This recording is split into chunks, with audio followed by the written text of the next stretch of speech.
Let's talk about skills. Skills are basically plugins that teach your assistant how to do new things.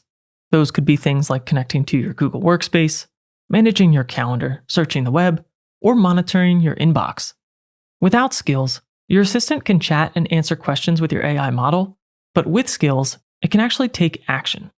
There are two ways to find skills for OpenClaw. First, you can browse the official skills marketplace at clawhub.ai. I'll include a link to that in the description below.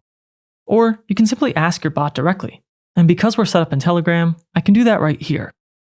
I'll type out a message and then send it.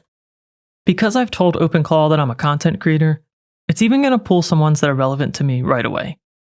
And then to install these skills, all you have to do is ask your bot to install it by name.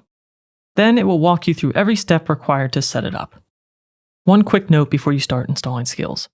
Because OpenClaw is still growing, there are some malicious skills out there.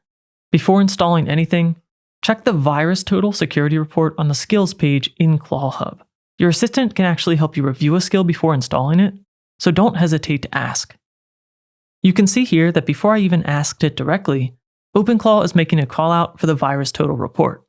And it's always a good idea to get an understanding of what's going to happen before you proceed.